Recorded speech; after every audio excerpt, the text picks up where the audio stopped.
안녕하세요. 오늘은 난방부와 계산법에 대해 공부를 해볼 건데, 실제로는 냉방이 좀 더 복잡하고, 냉방을 하면 난방은 거의 주워 먹는 거라서, 냉방부터 하려다가 좀 머리가 아프실 것 같아서, 난방부화를 먼저 고민을 해보았습니다. 일단, 난방부화든 냉방부화든, 되게 그 방법이 많아요, 계산하는.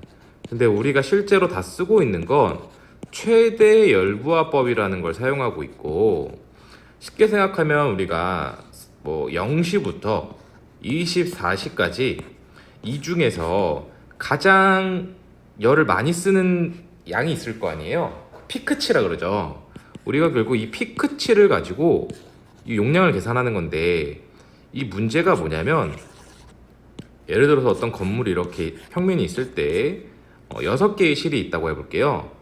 그러면 이 6개의 실에서 0부터 24시 중에 최고가 되는 용량을 계산하는 게 아니고, 각 실에 얘는 예를 들어서 뭐 2시, 얘는 3시, 얘는 4시, 뭐 이런 식으로 각각 다른 시간에 서로 다른 그 피크치를 갖는데, 그 피크치들의 합으로 구하기 때문에 사실 용량이 약간 과대하게 선정이 되고 있습니다.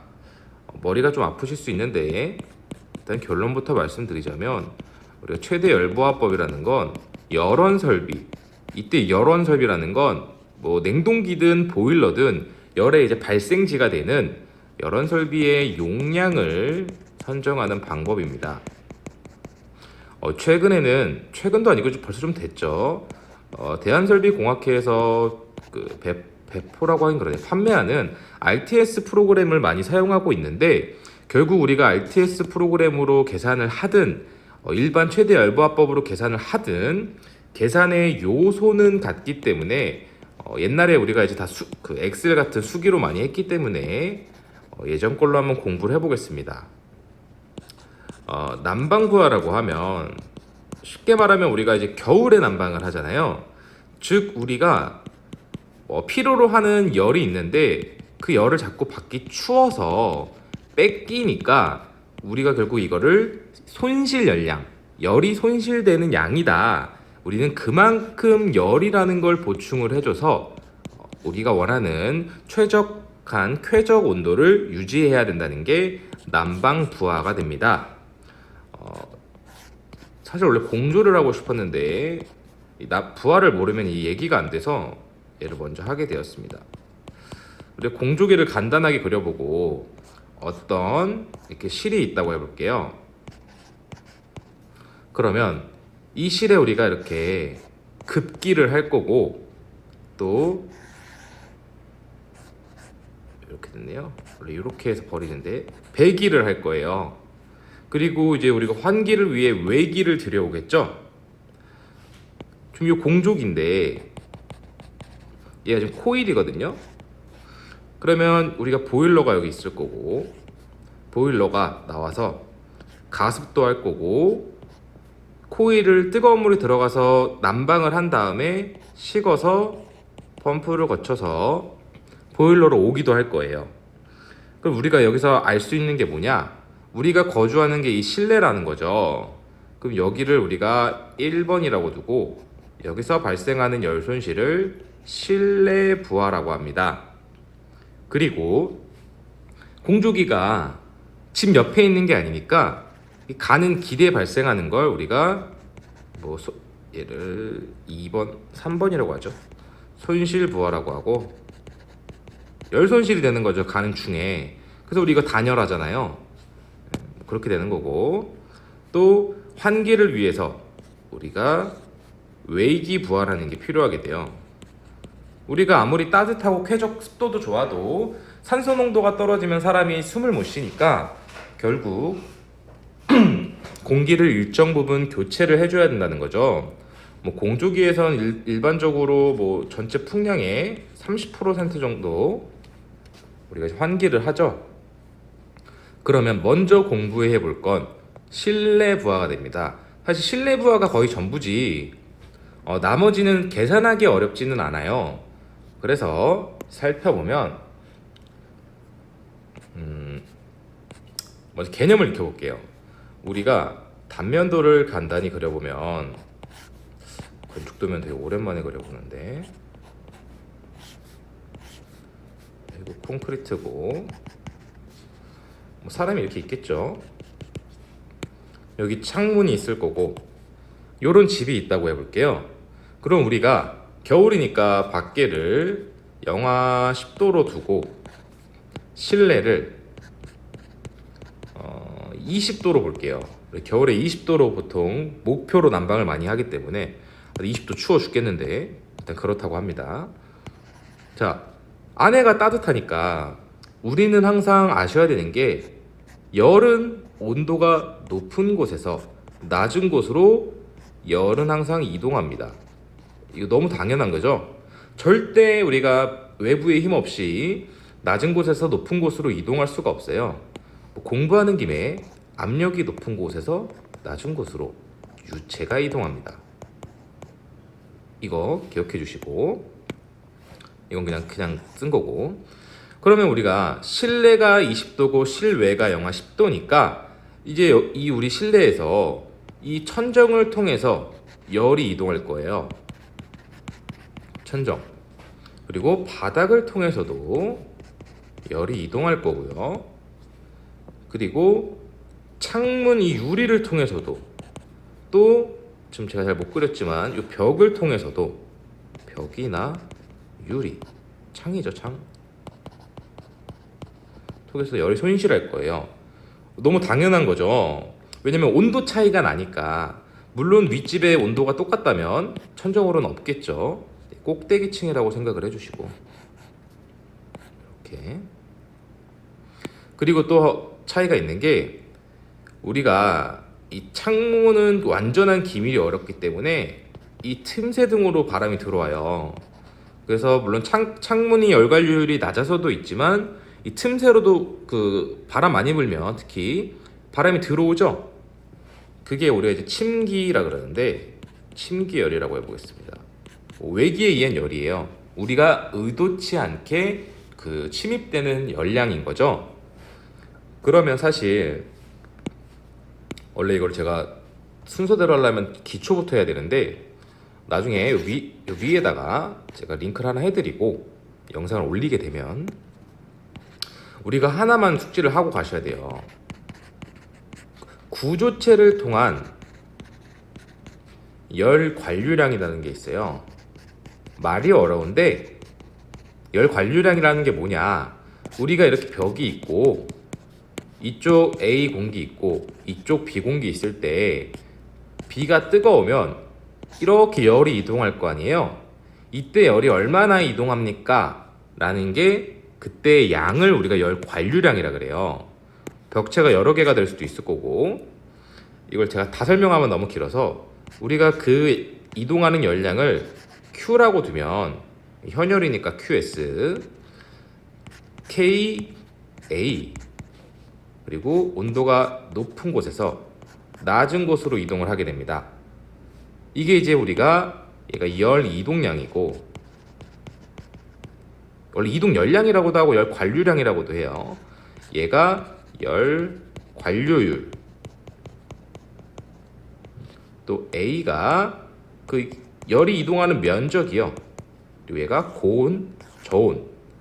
실제 더 쉽게 설명하면, 열이 이동하는 양은 그 벽의 면적이 넓을수록, 그리고 온도차 곱하기를 해볼까요? 온도 차이가 많이 날수록 커지겠죠.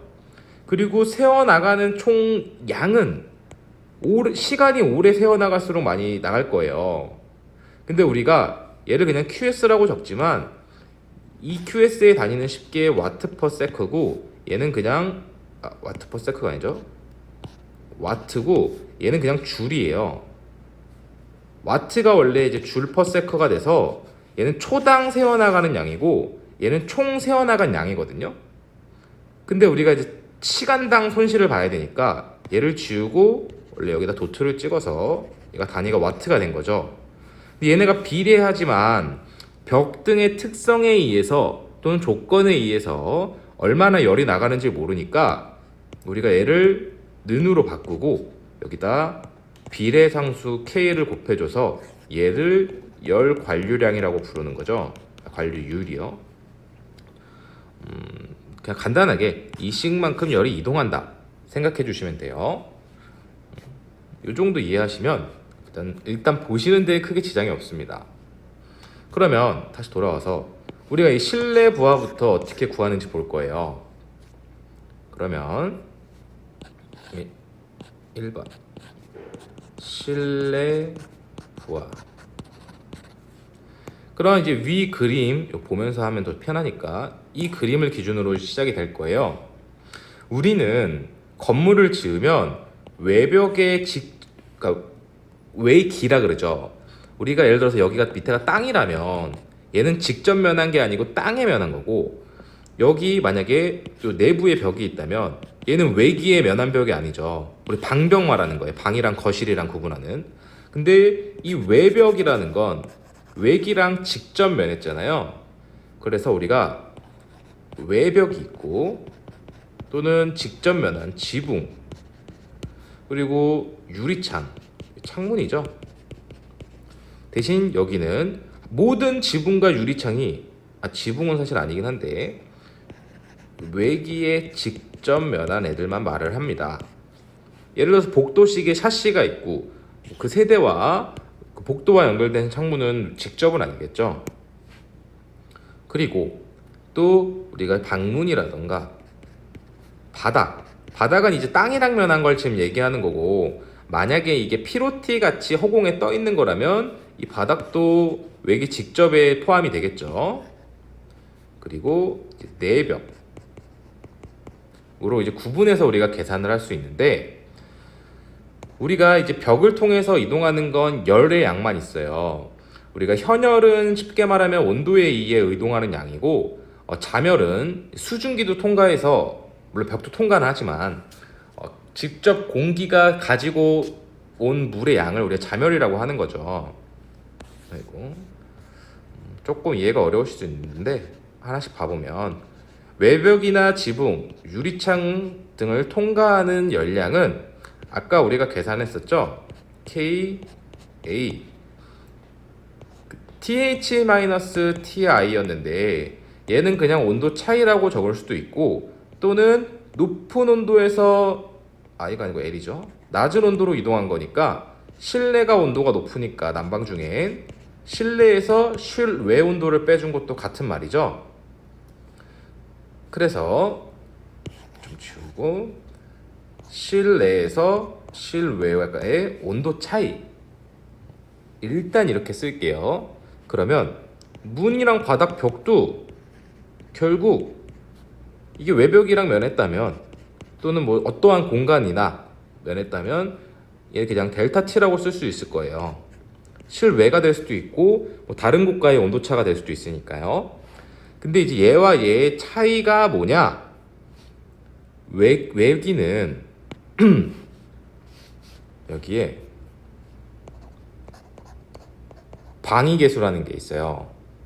무슨 말이냐면 열 손실이 그늘이 지면 훨씬 열 손실이 많이 난다는 거예요. 그래서 우리가 이 방위계수라는 건 우리가 당연히 동서남북에 따라 다르겠죠. 북쪽이냐, 뭐 동이나 서나 동쪽이냐, 남쪽이냐에 따라서 북쪽은 1.2, 동서는 1.1, 남쪽은 1.0이라는 거죠. 바람도 있고 그늘도 있기 때문에 이 무슨 말이냐면 우리가 결국 여기서 나오는 양은 열의 손실량이니까 북쪽일수록 손실이 많이 되고 남쪽으로 갈수록 손실이 조금 된다는 거죠. 즉, 북쪽이 난방비가 많이 드는구나, 남쪽이 난방비가 적게 드는구나 라는 걸 알 수 있는 거죠. 그래서 우리는 꼭 이 이유뿐만은 아니지만 남향을 선호한다는 거죠. 남쪽은 그리고 해도 많이 비추잖아요. 채광 시간이 다르니까. 그리고 이 문 바닥 내벽은 해랑 상관이 없는 위치의 구조체들을 말하기 때문에 방위계수가 없는 거죠. 얘가 이제 방위계수가 됩니다. 그리고 실내 부하를 실내 잘못했군요 제가. 얘가 실내 부하고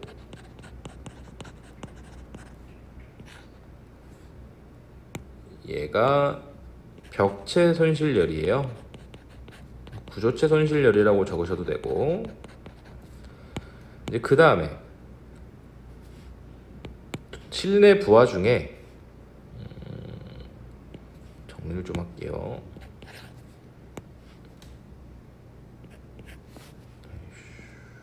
색깔이 잘못됐네요.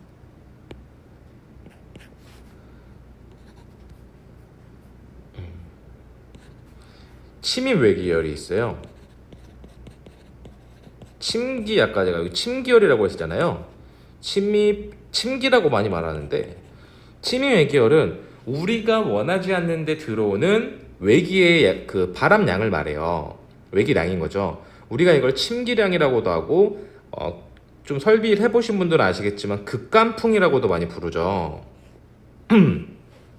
그러면 우리가 극간풍이라는 거, 얘는 공기만 들어오는 게 아니고 공기도 들어오고 물도 들어오죠. 왜냐면 우리가 상대 습도라는 게 있고 절대 습도라는 게 있잖아요. 그래서 공기는 항상 물을 포함하고 있기 때문에 상대 습도 0%가 아닌 이상 항상 이 공기는 현열과 자멸을 모두 가지고 있다는 거죠. 그래서 얘는 현열과 자멸 두 가지를 모두 공부를 해주셔야 됩니다. 계산을 해주셔야 되는 거죠. 그러면 우리가 제 고민을 많이 했어요. 공학 단위, 즉 중력 단위가 있고 SI 단위가 있는데 어떤 걸로 할까 하다가 그냥 둘 다 하기로 했습니다. 이 식을 다 설명드리면 너무 길어져서 제가 이 식 관련된 건 나중에 또 따로 추가로 그 영상을 올리도록 하겠습니다. 좌멸은 720에 QL에 델타 T, 얘는 X죠. 그리고 중력 단위로 하면 1.23 QL의 델타 T, 3010의 QL의 델타 T. 일단 써놓고 하나하나 살펴보면, 여기서 말하는 얘네는 중력 단위예요. 중력 단위에서 나오는 현열량은 킬로칼로리 퍼 아워가 됩니다. 단위로 바뀐 지 10년이 넘었지만 아직도 설비 쪽에선 중력 단위를 쓰는 게 반은 넘는 것 같아요. 그래서 이걸 안 할 수가 없어서 일단 같이 한번 써보겠습니다. 이때 얘가 요 L이죠. 극간풍이라고 하고, 얘 단위가 여기선 세제곱미터 퍼 아워가 됩니다. 이렇게 많이 썼었죠. 그리고 이제 SI 단위로 바뀐 건 얘도 똑같이 극간풍인데 얘의 단위는 이제 세제곱미터 퍼 세크가 돼요. 그래서 앞에 상수가 바뀐 거죠. 그래서 여기서 나온 이 단위는 킬로와트가 되고 여기는 킬로칼로리 퍼 아워가 되는 거죠. 그래서 앞에 붙는 상수가 달라지게 되는 거고요. 이 식은 그냥 봐주시면 돼요. 이렇게 계산한다, 뭐 이 정도. 그리고 실내 부하를 이제 다 구한 거예요. 그리고 여기 지금 그림 그린 거 다 구했잖아요. 그러면 이제 한 단계 더 위로 가서 실내 부하는 여기 1번을 구한 거였고요. 우리 이제 2번을 구해야 되는 거죠. 그 2번을 어떻게 구하냐? 외기 부하. 그러면 어려울 것 같지만 사실 외기 부하는 더 쉽게 구할 수 있습니다. 왜냐면 침입 외기가, 그러니까 의도치 않은 바람이 들어오는 거나 의도한 바람이 들어오는 거나 큰 차이가 있을 이유가 없잖아요. 그래서 침입 외기열이랑 똑같아요. 근데 차이가 뭐냐면 우리가 원래 적용했던 건 잠시만요. 여기 이제 극간풍을 적용했었는데 얘는 이제 극간풍이라고 하는 건 우리가 의도치 않게 침입하는 외기의 양이었고요. 우리가 외기 부하라는 건 우리가 환기하려고 들여보내는 거잖아요. 물론 침입 외기를 정확히 산정할 수 있다면 환기량에 포함시키면 좋겠지만 아직 그 정도는 안 되고, 왜냐면 시공 상태에 따라서도 많이 바뀌니까요. 여기 잘못 썼군요. 뭔가 이상하네요. 델타 X고 델타 X가 됩니다. 이 X는 습도의 차이예요. 그 물의 절대 습도의 차이를 말합니다. 이제 QL이었던 게 Q 아웃이 되는 거예요. 그래서 여기에 이제 들어가는 외기량이 되는 거죠. 여기서 말하는 외기량이라는 건 환기량인 거고, 여기다 쓸까요? 똑같은 거니까 환기량이 되고, 좀 더 설명을 드리자면 우리가 보통 뭐 공조 설비에서는 보통 그냥 급기량의 30% 정도를 환기량으로 보고 있어요. 그러니까 외기부하가 꽤나 많다는 뜻이죠. 그리고 원래는 정확히 환기량을 따지려면 여기서 계산한 게 예전 영상에서 그 환기 방식 중에 환기량 산정에 뭐 환기 횟수에 의한 방식이든 다중이용 시설인 경우가 많으니까 다중이용 시설에 의한 인당 환기량에 따른 환기량보다 여기 외기부하가 커야 되는 거죠. 만약에 작다면 더 크게 이거를 이제 변경해 줄 필요가 있는 거고요. 그러면 다시 위로 돌아가서 실내 부하 구했고 외기 부하를 구했습니다. 그럼 이 경로 중에 손실은 얼마나 발생하냐는 거죠. 제가 이걸 손실 부하라고 적었지만 이해를 돕기 위해 손실 부하라고 적었고, 우리는 이걸 보통 기기 부하라고 적고 있습니다. 그래서 이 기기 부하는 어떻게 구하냐? 지금 보시면 우리가 실내 부하와 외기 부하를 구했어요. 근데 여기서 이 자멸과 현열로 나뉘죠, 이렇게. 그러면 기기 부하는 현열 값들만 더하는 건데, 우리가 1번에서 구한 실내 부하와 2번에서 구한 외기 부하의 합에서 여기서 약 5에서 15% 정도를 가산해줘서 우리가 기기 부하를 손실량을 구할 수가 있는 거예요. 죄송합니다. 자, 5에서 15%면 3배나 차이가 나는데 너무 많이 차이가 나는 거 아닙니까? 라고 생각하실 수 있는데, 결국 우리가 덕트 길이가 뭐 10m짜리 되는 건물과 100m가 되는 건물과 손실 차이가 많이 날 거예요.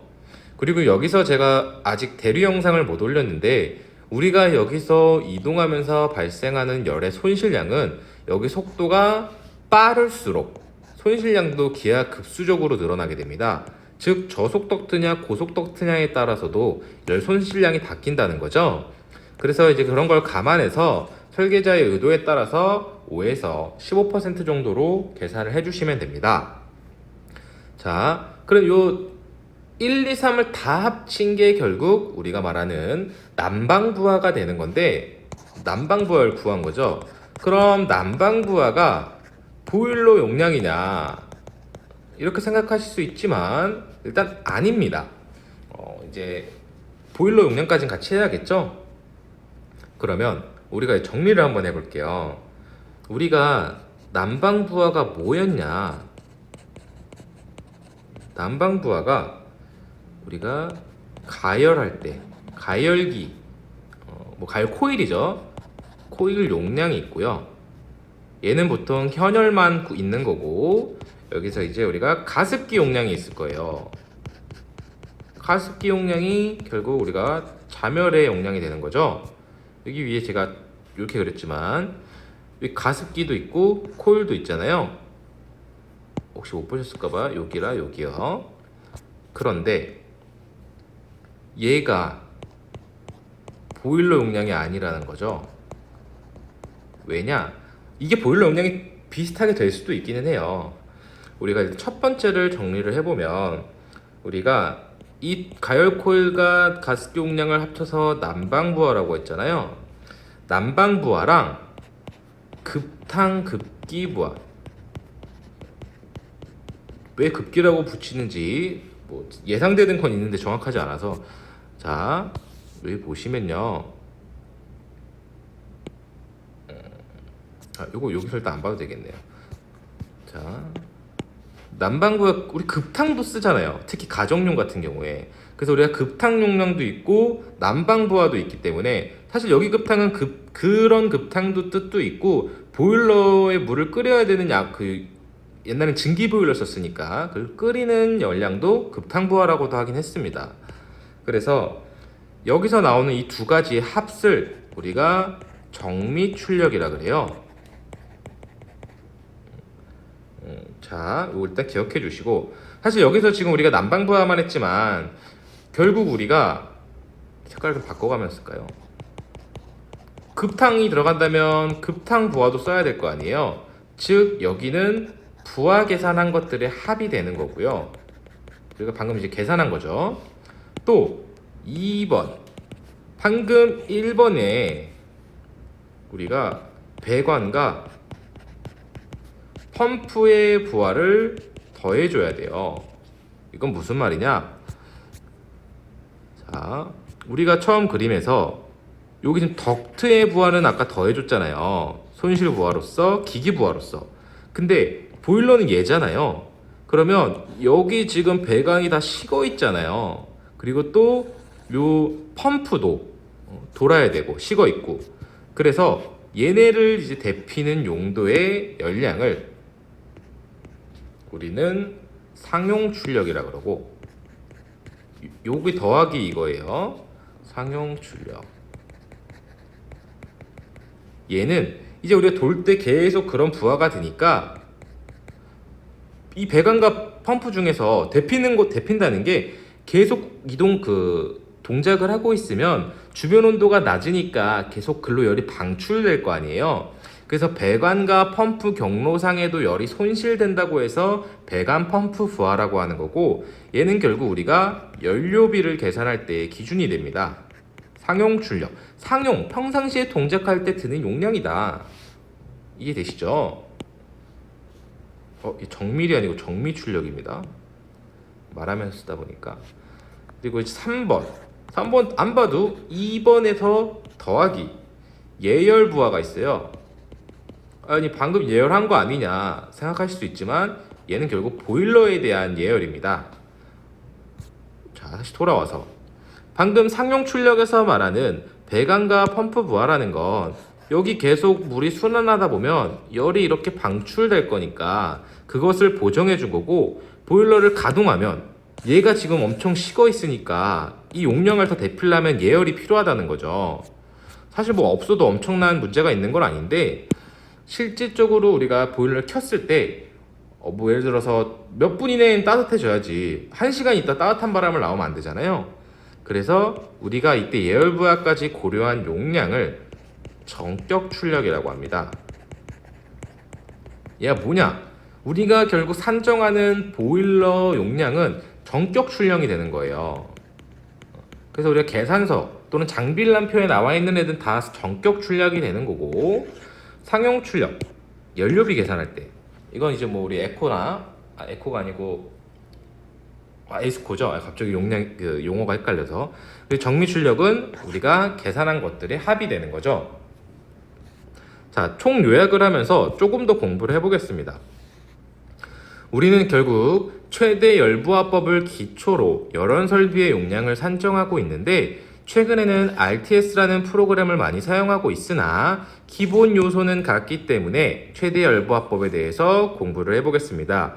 결국 난방부하라고 하는 건 실내에서 발생할 수 있는 열의 손실을 말하는데, 우리는 쾌적한 온도를 유지하기 위해서 계속 열을 공급해줘야 되는데, 이때 걸리는 열부하가 결국 난방부하라고 하고 있습니다. 그러면 제일 이해하기 쉽게 공조기와 실을 그려놓고 살펴보면, 우리가 이 실에서 발생하는 열의 손실량을 실내 부하라고 하며, 실제로 우리가 이 실을 환기를 시켜줘야 되기 때문에 그 환기량은 외기를 들여오니까 그의 부하를 외기 부하라고 하고 있습니다.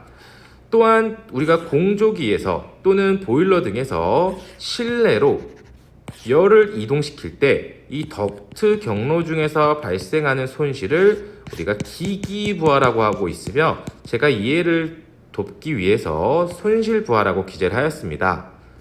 그럼 우리가 실제 건축물을 살펴보면 사람이 이렇게 들어가 있을 때 천장으로의 열 손실, 바닥으로의 열 손실, 그리고 창문으로의 열 손실, 벽 등이 있으며 또 이런 기밀 틈새를 통해서 또 이제 외기에 침입하는 열량을 우리가 외기 침입열이라고 하고 있습니다.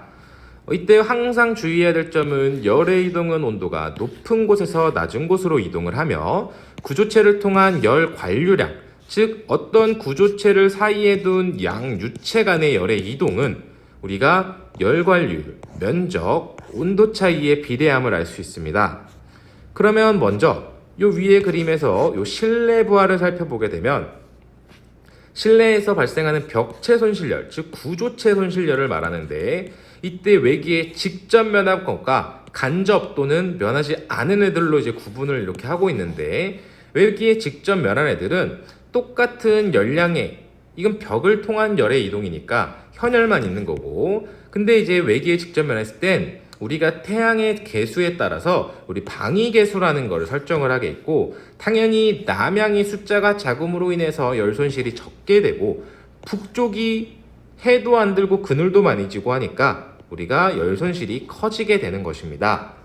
또 침입 외기열은 이런 식에 의해 우리가 이제 계산을 할 수 있는데 이 식은 제가 나중에 링크해 드리고 얘는 현열량은 우리가 결국 온도 차에 이동하는 양이 되는 거고 자멸량은 외기와 실내 공기가 가지고 있는 수증기의 양의 차이에 의해서 우리가 그 열량을 보정해 줘야 됩니다. 또 이 침입 외기열은 우리가 의도치 않게 들어온 열로서 이 계산식에 들어가는 풍량이 결국 극간풍 또는 침기량이라고 부르는 얼마 되지 않는 양이긴 해요. 이 양으로 계산하는 것이고 우리가 공압 단위와 SI 단위로 구분해서 이 앞에 상수가 달라지게 되고 이 풍량의 단위가 달라지게 되니까 주의하셔야 됩니다. 또 외기부하라고 하는 건 이거는 이제 우리가 사람이 거주하기 위해 우리가 의도적으로 환기하는 양을 말하며 이때 극간풍과 그러니까 침입 외기열과 계산 방법은 같은데 이 풍량이 외기량으로서 우리가 환기에 필요한 양이니까 훨씬 극간풍보다 많은 양을 들여오게 됩니다. 그래서 여기서 발생하는 열량은 꽤나 큰 값을 가지며 일반적으로 전체 급기량의 30% 정도로 환기량을 잡지만 Q5를 이제 그렇게 잡는다는 거죠. 실제로 정확하게는 이때 발생하는 환기량이 다중이용 시설에 의한 법에 의한 환기량보단 필수적으로 커야 되고 또 이왕이면 환기 횟수까지 만족시켜주는 것이 좋습니다. 그럼 이제 우리가 각각 실내에서 발생하는 실내 부하와 이제 환기를 위해 들여오는 외기 부하 그리고 공조기로부터 실내로 이송할 때 반송할 때 발생하는 열 손실이 있는데 우리가 그것을 기기 부하라고 하며 일반적으로 실내 부하와 외기 부하의 합이죠. 실내 부하라고 하면 그렇군요. 벽체 손실에 의한 합과 맞네요. 죄송합니다. 실내 부하와 말이 꼬였네요. 외기 부하의 합에서 5에서 15% 정도로 규정을 하고 있습니다. 이때 이렇게 차이가 많이 나는 이유는 우리가 속도가 빠를수록 또 덕트의 길이가 길수록 많은 열 손실이 발생하기 때문입니다. 그리고 이제 난방부하라는 건 결국 우리가 가열 코일 용량과 가습기의 용량의 합으로 나타낼 수 있는데 이것은 보일러의 용량은 아닙니다. 왜냐하면 우리 난방부하라고 하는 건 급탕급기 부하라고 해서 결국 발생하는 우리가 이 건축물에 이제 급탕도 하잖아요. 또 보일러를 끓이기도 하기 때문에 이때 발생하는 용량을 부하를 합쳐줘야 되고 이것을 우리는 정미 출력이라고 하고 결국 이 값이 우리가 부하 계산한 것들의 합이 됩니다. 또 이때 발생한 정미 출력에다가 우리가 아까 발생한 기기 부하라는 건 공조기에서 해당 실로 갈 때 발생하는 손실이었고 얘는 보일러에서 공조기를 순환할 때 발생하는 열 손실로서 이것은 우리가 상용 출력이라고 하고 얘는 이제 운전 중에 계속 발생하는 손실이니까 여기까지는요. 얘는 이제 연료비를 계산할 때 사용되는 용량입니다. 근데 실제 우리가 보일러를 산정할 때는 보일러를 처음에 가동한 후 우리가 정상적인 난방이 발생하기까지의 시간이 너무 길어지면 안 되기 때문에 그 여유를 고려해서 우리가 식어있던 보일러를 데피는 데 필요한 부하를 예열 부하라고 하고 이것까지 고려한 모든 부하의 합을 우리는 정격 출력이라고 하고, 우리가 이게 장비 일람표에서 볼 수 있는 보일러의 산정 기준이 됩니다. 우리가 여기서 좀 더 고민을 해보자면, 우리는 결국 에너지 손실을 방지하기 위해서 에너지 절약 계획서라는 게 이제 도입이 돼서 녹색 건축물에 의해 제한을 받게 되는데, 여기서 우리가 이제 벽체 손실열이나 침입 외기열을 최소화하기 위해서 우리는 단열을 높게 하도록 법으로 규정을 하고 있고, 침입 외기열을 줄이기 위해서 우리는 기밀도를 올리도록 되어 있습니다. 기밀 테이프 또는 창호의 기밀성 등급 1에서 5등급으로 구분을 짓고 있죠. 또 외기 부하를 최소화하기 위해서, 실질적인 외기 부하는 우리가 숨을 계속 쉬어야 되기 때문에 이때 외기 부하의 양을 줄일 수는 없어요. 그러니까 외기량을 줄일 수는 없지만 외기 부하를 줄이기 위해서 우리는 델타 T를 줄이는 방법을 적용하게 됩니다. 이때 적용하는 방법이 우리가 ERV라고 말하는 전열 교환기를 써서 새로 들어오는 그 외기량의 온도를 높여서 들어오도록 우리는 설비를 하고 있는 것이죠. 또 기기 부하를 줄이기 위해서 우리는 덕트의 단열을 더 높게 하고 있는 것이고, 또 이 보일러의 정격 출력을 총 줄이기 위해서 우리는 보온과 또 고효율 기자재를 사용하도록 규정을 하고 있습니다. 도움이 되셨으면 좋겠습니다. 감사합니다.